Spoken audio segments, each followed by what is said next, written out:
going to be a little bit of a rambly video. I very recently turned 31 years old, and I wanted to have a little sit down and go back in time and compare where I am currently in regards to Lolita to how I used to be back in the day. More specifically when it comes to sweet and my feelings, because a lot of things have changed since then, but also some things have stayed the same, so yeah.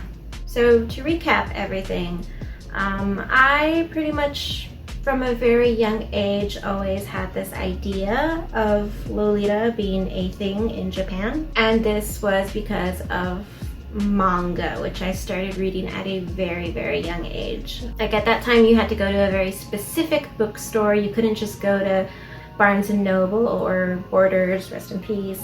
And at this time there was only like maybe part of an aisle, not even an aisle, like a bookshelf. There was like one bookshelf dedicated to manga. And because it was so limited, I don't recall seeing any actual like Lolita characters, but there would be times when the subject would appear in a story. It was also mentioned in a few of the side notes that the author would write, as well as being drawn out as chapter art. It was always something that I was very fond of. Now, years later in 2007, as an early birthday present, one of my friends gifted me a Shoujo Beat magazine. If you're not familiar with it, it basically features like a handful of new chapters that Shoujo Beat was publishing at the time. And then it also had a bunch of ads like any normal magazine. And in this particular issue that I had gotten, I believe there was like a 2-page spread dedicated to Lolita fashion. They mentioned kamikaze girls, and I think there was like a brief interview with Nana Kitare. But basically my mind was blown because I realized in this moment that it was a fully formed fashion with actual different brands. And I fell immediately in love with the pictures that I saw.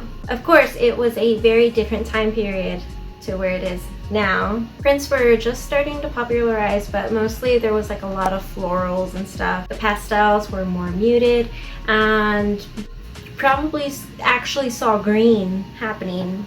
But anyway, yeah, so I fell in love. But of course, everything that was mentioned, all the shops, all the clothes, it was all in Japan. And me, being in high school at the time with no money, basically just immediately came to the conclusion that, well, it's never gonna happen for me. So now later that school year, it was my junior year of high school, we had to do this project for English. It was called the Freedom Project, where we talked about anything that basically made us feel like we were free to be who we wanted to be. I did mine on music because that's something that's very important to me, but this one girl came in wearing Lolita. It was all white and basically what you would now consider old school, but it was so cute. I think I covered this story actually in like a really old tag video that I did, so I'm not gonna go into it here, but seeing her wearing that really just, I was confuzzled. It was like, where did you get that? Like, it's possible to get it here? Apparently there was a place where you could go find Japanese related fashions, but ultimately I didn't really look much further into it at the time because, again, I'm a broke high school kid and I was just desperately focused on trying to figure out what career I wanted to get into so that I wouldn't have to waste money and time on college. However, I did take what I had seen and I tried incorporating that sort of Lolita aesthetic into my everyday life in very, very small ways, such as wearing ribbons in my hair. And when I would do this, I would be told by very close relatives of mine that I was trying to be Baby Jane. And if you don't know who Baby Jane is, I would advise you to look into that because it's a classic, but at the same time, it's not really something you want to be called. So pretty much I was judged for liking cutesy things and not subscribing to the idea of what an older teen ought to like. I thought it was stupid and that there was absolutely nothing wrong with what I was doing and the things that I liked, but at the same time, I felt ashamed about it. So I tried to forget about it and any kind of kawaii aesthetics or Lolita, just everything. I tried to forget about it. And from that point on, I didn't really look much into it again. until I want to say about 2 years later. I think I was 19 and I got a little bit of cash for my birthday, and I decided to go ahead and see just how much exactly would it cost to, you know, maybe buy something Lolita related.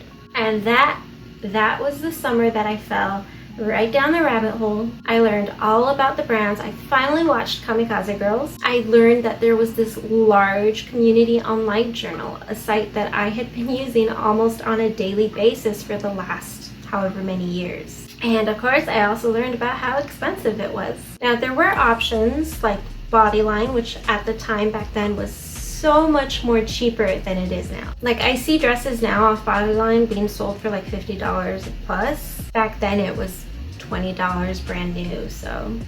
But even with the birthday money that I had gotten, it still wouldn't have been enough to make a complete full cord, and that was something that I was very adamant about. I didn't want to get into Lolita unless I could have a full complete cord and be able to wear it and think that I look good. And so I spent the money on something else. I think I bought like games off of eBay, like old PlayStation games. But at this point, I was so entranced with the fashion that I did continue following along. And I remember one day, I think it was on Daily Lolita on LiveJournal, I saw a post and it was of a girl wearing Dreaming Macaron. I think it was yellow. And she had like 2 different socks, but they matched, and I think she had like confetti in her hair. That was my first time seeing OTT Sweet, and it made me so happy. It was utterly ridiculous, but it was so cute. So I had started out, you know, loving all these florals and these big poofy sleeves and stuff. I just loved the lace, the details, but little by little I could see myself slowly falling more and more in love with Sweet, which is nice, most especially because at this point we're like headed into 2010, and this is when Sweet is like really popping. Like Angelic Pretty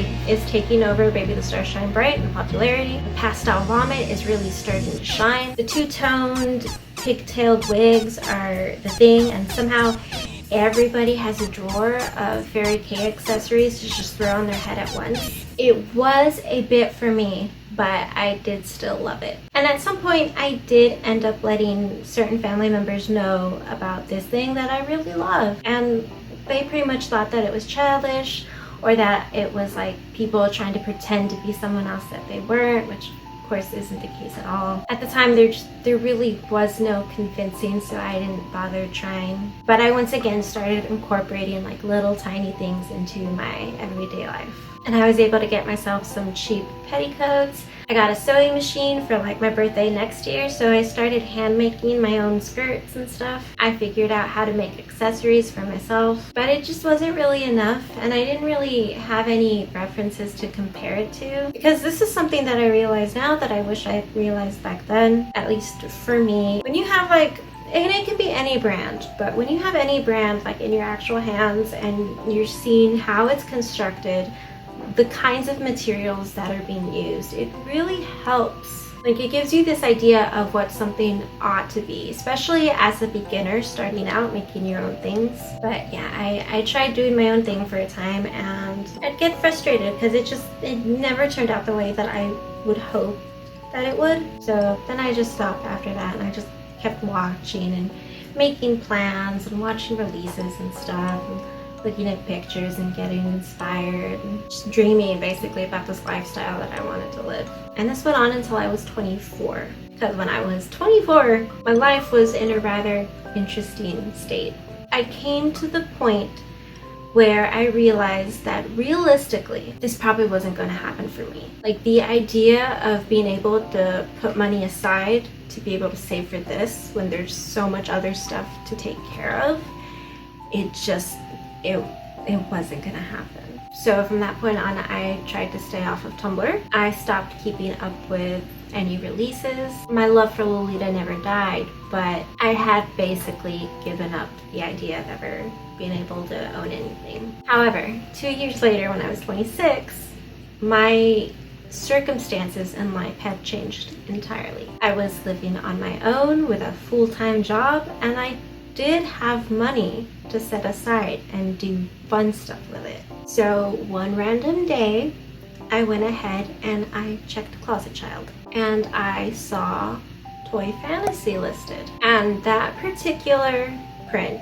that cut, I had fallen in love with it on its original release date. Like, that dress in particular, I had considered a dream dress. Of all the sweet prints, that was at the top for me. So I saw it there and I could afford to buy it.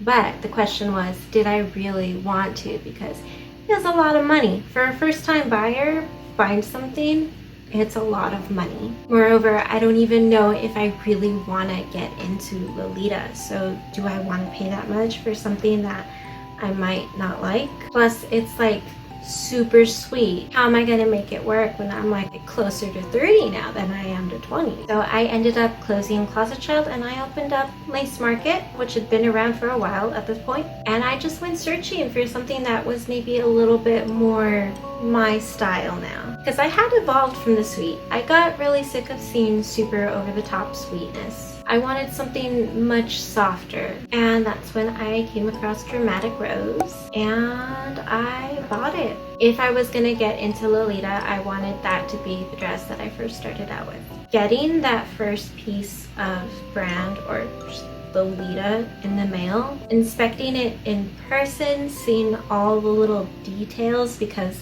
it is very, like, all the dresses, at least from like, you know, beforehand, they're very detailed.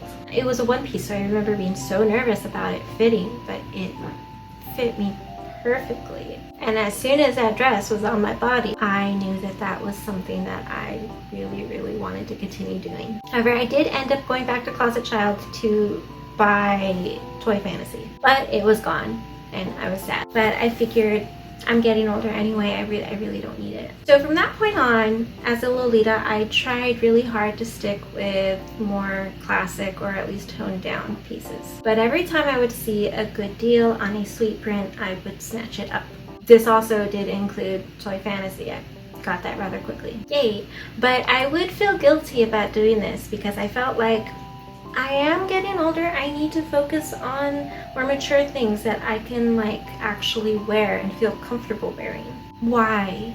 There's this idea that when you reach a certain age, you can't like childish things. Suddenly cute themes and pastels are off that list. The whole concept of cute shifts into like muted colors and slim fitted clothing. It is only an idea, but I really let it get to me because of my history, because of certain family members telling me that I was trying to be like Baby Jane. Now, I do want to put it out there. If someone has an issue with you wearing an outfit that has toy blocks and bunnies on it, that says so much more about them than it does about you. That's their own personal issue and it has absolutely nothing to do with you. This whole idea of maturity and what you should or shouldn't like, it's not real.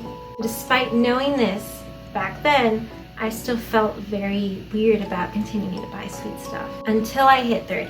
As a woman, I do feel like I have a limited time with certain things, such as having kids. And in general, the older you get, the more you really realize that time is only continuing to move forward. And I don't know why.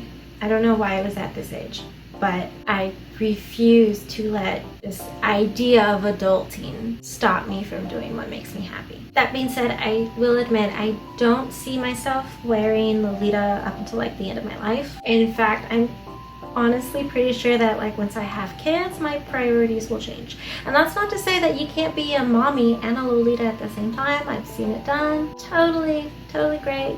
Totally awesome. But I do think that my priorities will have shifted somewhat by then, and I think that that's okay. If not, then I honestly will be a little bit surprised, but again, that's also okay. You know what? There may also come a time where I look in the mirror one day and I don't feel confident in sweet because I got like wrinkles all over my face. That's okay too. And for those who do happen to be of an age where they've got wrinkles all over their face but they're still rocking sweet, awesome, much respect. Again, don't ever stop doing what makes you happy. So yeah, I honestly think that the best thing about aging is realizing that you don't give a fuck about anything anymore. Like, you really don't. You don't have time for anything that's going to bring you down. There's zero fucks to give. Now, the downside, however, about getting older is I still feel like a kid. Again, the whole concept and idea of reaching maturity, I don't think that really happens. I'm still a kid, just more tired with significant more aches. So I think I'm gonna go ahead and leave it there. Don't ever let anyone else's idea of what should or shouldn't be dictate how you're gonna live your life. And with that, I think I'm gonna go ahead and end it. I feel like this is probably a little bit too long now. So yeah, thanks for watching if you watched, and I will see you next time. Bye.